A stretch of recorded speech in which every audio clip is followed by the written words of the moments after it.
It just felt like such a hard day, and that was all I needed.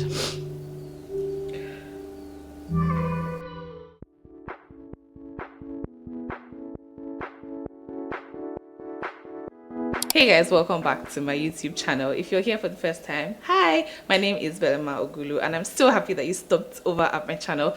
But if you're a returning subscriber, hello and thank you for coming back. Anyway, into the topic at hand. The reason why I'm creating this video is because these are things that I kind of wish I knew ahead of time before becoming a young mom. I became a mom when I was 27. Before I became a mom, I got a lot of advice. Some were useful, some were just generic stuff, some were very just to roll my eyes at, but there are a lot of things that no one tells you about and no one actually really prepares you for. So I hope this video is able to be, helpful and answer a few things or prepare you a little bit better for motherhood. The first thing I wish I knew was that you don't just add motherhood to your life. It's kind of like when you give birth to your child, you're giving birth to a new version of yourself. Your life will never go back to how it was before, and this is not necessarily a bad thing. It's just something that requires a lot of adjustments. For example, when I gave it to my son as a content creator, I just wanted to jump back into creating content because that was what made me feel like myself, right?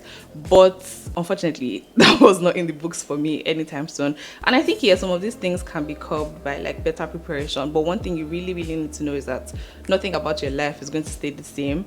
You are going to make a lot of adjustments and changes. Your brain will switch over to what I call mommy mode 24/7. Like your baby can be sleeping in a room far away from you and you will hear that baby cry before anyone else in the house. Your intuition is going to be insane. You are truly going to miss your old self and version of you that you were before. But one thing I'll tell you for sure, and I wish someone told me this, or someone actually told me, but I didn't really get it, is that forget that old version of you that existed.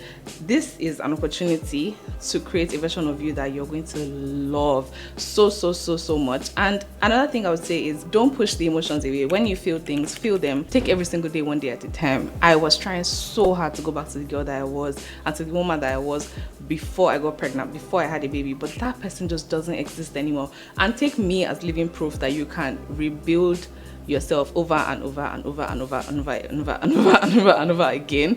No matter, I said that many overs just in case you want to have like multiple children. I don't want to discourage you, but you can rebuild yourself as many times as you want to. Second thing I wish I knew about motherhood is that the mental load far surpasses the physical exhaustion. Everyone tells you, oh, treasure your sleep now before the baby comes. Oh, make sure you enjoy time with each other before the baby comes. Let me tell you something.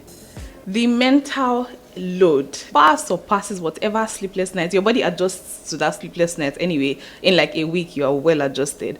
But like the mental load, you're always thinking ahead, always having to remember something, always anticipating one thing or the other. It is absolutely crazy. And I feel like that's something that nobody really prepares you for. Everyone tells you about like, oh, sleep when the baby sleeps. So everyone gives you that kind of advice, but then nobody really tells you that your mind is going to work on overdrive every single time. You are going to be thinking around the clock. Even when you're sleeping, a part of your brain just seems like it's always awake, thinking about one thing or the other. I did not prepare for this. One thing I did prepare for was the physical part of it, being that, okay, I might not be able to get as much sleep. I need to, rest when the baby rests and things like that. But nobody tells you about how your mind is always going to be running 24/7, that part. And there's nothing you can do about it. It gets better as the baby gets older. Does it? I would like to say that it does. Or rather, you think about a different set of things as the baby gets older, but once your mom brain is activated, I feel like it's always running. Because come to think of it, I am 30, right? And if I have one or two discomforts, I'm picking up the phone immediately and calling my mom, hello mommy. So that doesn't really end, right? It's like the mental part of everything. I don't think it actually ends, but it gets better. It does get better, honestly. The third thing I wish I knew, and I kind of touched on it a bit with the first thing, is that you're going to grieve who you were before. So I wish I knew that it would actually feel like a grieving process. It will feel like something died or someone died. You're going to need to process that so that you can move on quickly. I did not know that it will be that deep. For me, I had days when I'll just sit up and be like, God, this cannot be my life. But to be fair, I did have postpartum depression. However, there's still that thing. I think that the postpartum depression even came from me struggling to like kind of get myself back and like, just not wanting to go through this process of just being at home. This is the first time I feel like I've lost my body in my life. Like just feeling like who owns this body, because it can't be mine. it can't be my like, and then everything happens so quickly, so suddenly, and then there's another life, another person that's depending on you to get your shit together quickly. It is insane. I'm not even going to lie to you. It is an insane shift. And you know what else is really, really crazy about it? While you grieve this version of yourself, there's no one else that understands, because your husband is going to be talking to you and telling you that, oh, you look good, you know, you're doing such a great job as a mom and everything. In your heart, you know that this you look good is not the same as, baby, you look so good. It's not the same thing. It's not the same thing at all. And let me tell you, baby fat is really stubborn to lose. But I'm telling you all this to prepare your mind, just so that when you get to this point, you won't be like me that was feeling completely lost and depressed. I was so depressed after I had my child for like almost a year. It was terrible. Why? Because I just kept on wanting to go back to who I used to be, but that person doesn't exist anymore. And the moment I got to the point where I was like, okay, you know what? This is me now. This is life now. I have a child. My body is never going to be the way it was before, but it can be better. That's a beautiful thing. It can be much better. Yeah, I'm never going to be the girl I was before, but I can be much better. Like, life can get so much better for me. And the moment I just accepted that, it was like all my worries left. It was like it was like a weight was off my shoulder. The pressure was gone. I just was more accepting of myself. I bought new clothes because that was something I was struggling with. I was like, no, I'm a size 12. I have to be a size 12. My dear, buy your size 14 cloth and 16 if necessary, because it's just what it is. You know, you can always work on getting yourself back, but like trying to get yourself and force yourself back to being who you were before you had baby is just unrealistic as far as I'm concerned. The fourth thing I'm going to say, and it piggybacks off the third thing, is that you can love your baby like there is no tomorrow and still miss your old life. Yes, I love my son. See, listen, I don't think I've ever loved like this before in my life. I love my son to the ends of the earth. But sometimes I still miss just being able to get in the car and be like, Hafa, Pashada, are you at home? Okay, I'm coming. You know, like now everything requires some level of planning or thinking ahead, or like having someone in the house to make sure that Zimzo is okay. For example, Chris's birthday last year, I took him to a resort. There was a lot of logistics and planning that went into being able to take him away for just one night, right? My friend had to come and stay over in the house. The nanny was here. He was here. As opposed to when, like, I didn't have a baby. I could have just said, babe, we're going out, pack your bags. Well, in fact, we're going for the next 3 days, right? But we can't do that. I can't do that. He can't do that because, you know, we have a child now. So as much as I love my child, some days I miss nightlife sometimes. Not like nightlife, but like just having that option open. Not like I can't go out though, but where's the energy? Who has that strength? Not me. No, definitely not me. And then like sometimes I'm like, oh, it would be nice to just go out again. But then like once I go out, I'm like, it's not nice, please. I want to be at home. But I'm just saying, like sometimes just the fact that you can just say, okay, how far, you guys, are we going out this night? You can't do that when you are a mom. I mean, you can. I don't want to say you can't. Let me take that back. You can do that, but there has to be parameters in place. There has to be somewhere that can take care of it, that can take care of your child when you're not around. That is very necessary. If you're a single mom, you know very much well what I'm talking about. It's not easy to plan things like vacations and like maybe like weekend night out binges and things like that without taking into consideration your child. So what I'm saying all this to say that you don't just snap back to your old life when you have a child. It's just what it is. And it's not about marrying well or whatever. But marrying well helps, so I'm not going to lie. Like marrying a considerate partner helps. Like Zimzo has visited more of Chris's friends than me because he would just take him out of the house just so I can have like breathing room. So marrying well does help, but then like as much as you love your baby, you're going to miss your old life, and that is completely fine. The next thing that I wish I knew before becoming a mom was that your relationship and your marriage would take a heavy hit. Let me tell you why. Because before it was just both of you, so everything was kind of like, oh, you do things off the whim, you know, it's just both of you, you have nothing to, you know, worry about. But now when the baby comes, you're both tired, you're both adjusting, you're both getting used to this new normal. It's very easy for your relationship to slip into like call it like survival mode, where both of you are just, okay, let's make sure the baby is okay. Okay, our new routines. Okay, so how are we going to manage this? How are we managing that? Like you guys are just constantly in that place of adjustment. And before you know it, you're like, oh wait, hold on. We haven't gone on a date in like 3 months, or like we haven't had time to just ourselves, just me and you for like the last 4 months. And then you're like, oh wow, like what is going on? Especially if you're the kind of couple who used to go out a lot. To get that back, you're going to have to be very, very intentional. For example, for Chris and I, our thing before we had a child was we would always, babe, should we go to Eco this night? babe, should we go to, we would just off the whim go out and do things, right? And that was how we spent time with each other, and that was how we bonded. So that was our thing. We're always doing stuff together. If he has work on site, there's a hotel nearby that he's in, I'm there. So even when he's on site, he comes back, I'm there, we're just spending a lot of time together. But then now, there's no such thing as, do you want to go to Eko? You know why? Because we have a child in Eko. I'm just joking, but like, we have a child. Like, so there are many things that we have to think about and adjust and make room for. That's just what life is now. So now what we've done is there are actual dates in the calendar marked out for date night. Right, marked out for, we do this thing called month in review, like just speaking to each other about how the month has been and stuff like that. We have to do those things intentionally. If not, it's very easy for us to lose ourselves in relationship, and before you know it now, 18 years will come and go, the children are out of the house. Even before 18, who knows, they're out of the house, and now it's just both of us looking at each other and we're strangers.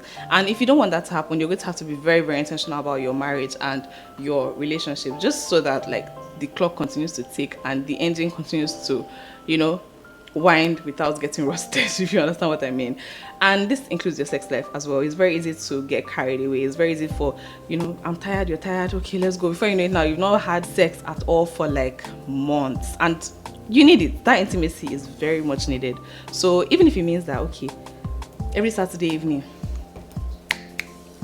to the upper room, everybody go and sleep.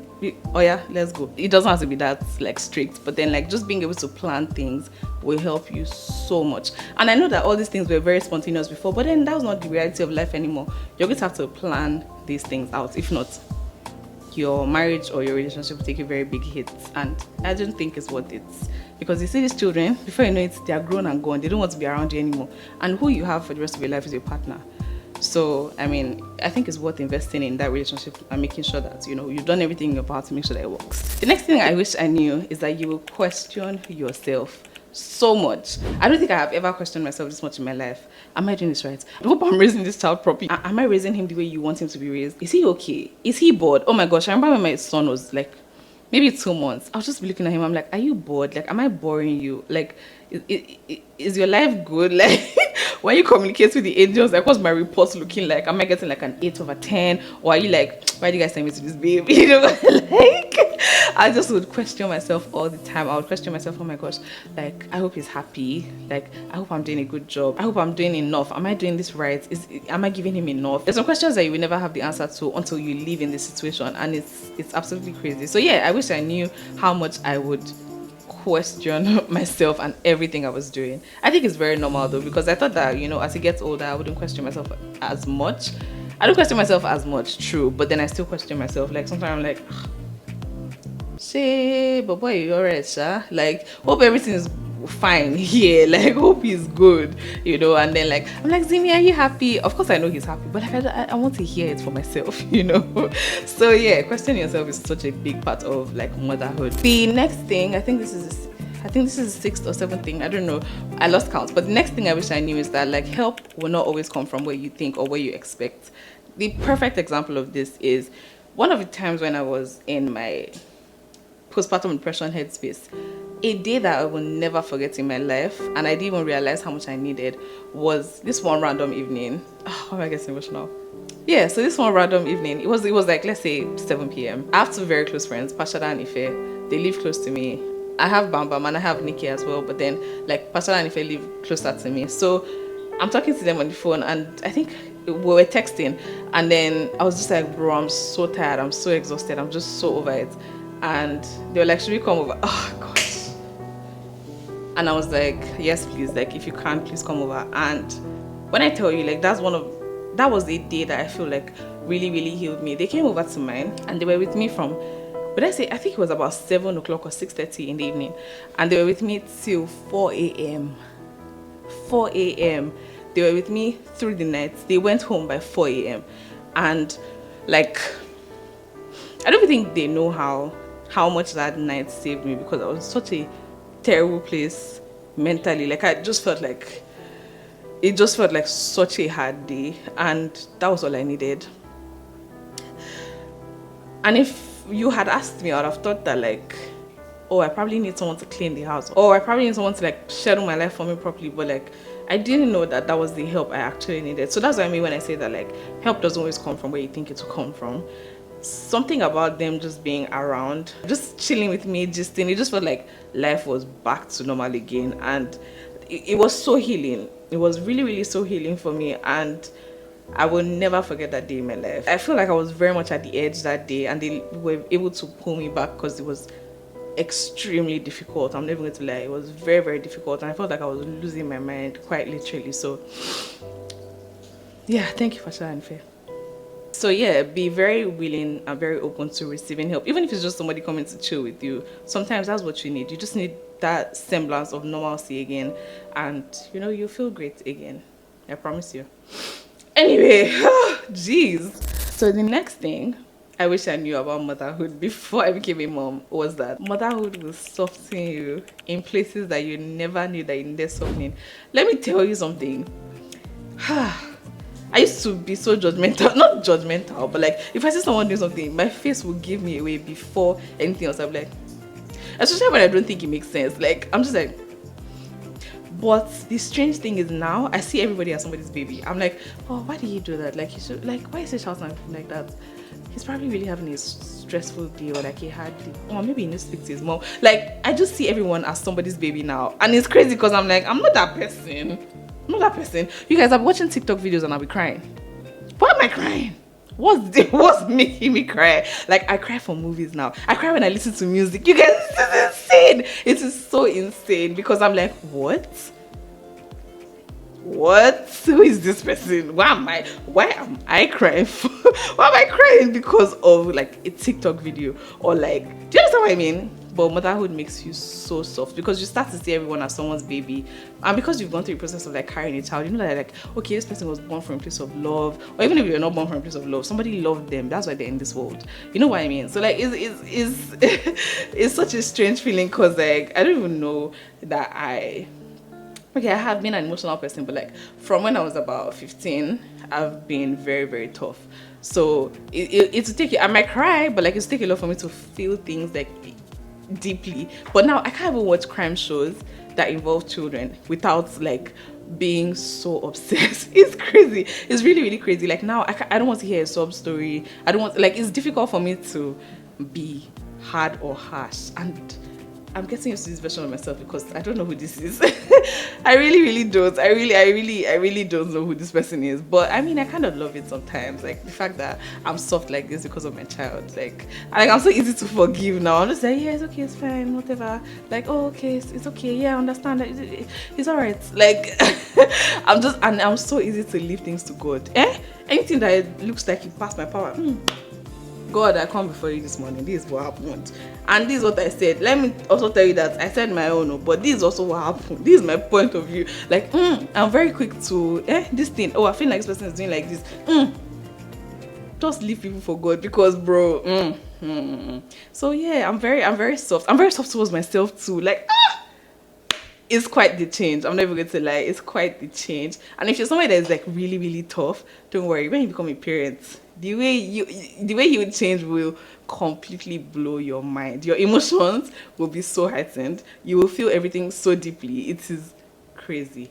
And let me piggyback off that. Your intuition is going to go wild. There are so many more things I could talk about, but I don't want this video to be like excessively long. So if you want a part 2 of this video, definitely let me know. There's some funny things, there's some ridiculous things, but let me know if you want a part 2, and I will be glad to make a part 2 for you guys. Thank you so much for watching this video. I hope you learned 1 or 2 things. If you're a new mom and you are currently in that place of like feeling the changes, and you're just stressed out about the changes, and you don't even understand this new phase, or you're just going through the emotions, trust me, it gets better. It does. It gets way better. Accept help when you need it. You know, take every day 1 day at a time, and the days where it's really, really hard, just take 1 hour at a time. If you can get through this hour, you get through the next hour. If you can get through the next hour, you get to the next one. But just take it 1 hour at a time. Don't think too much. Don't worry. Don't stress. Like, you're doing a great job. I promise you, if God didn't think that you were capable of raising that child or doing the right thing by that child, he wouldn't give you that child. So it's okay. Take a breather, you know. Another thing I would say though that really, really helped me, get that man to take that child out, and so you can have like a day to yourself, or you know, book yourself a hotel every once in a while. One thing that helped me a lot was Chris taking Zimzo out, even if it's just to like my friend's house or his friend's house, just so I can have a few hours to myself during the day. It helped me a lot. So if you can get your husband or your mom or whoever is staying with you to just be with the baby while you take some time away, or get them to take the baby out so you can, you know, have some time to yourself, that would be really, really helpful. I hope you enjoyed this video. Again, like I said, if you want a part 2, let me know and I will be glad to do a part 2. Don't forget to give the video a thumbs up and subscribe. Love you. Bye.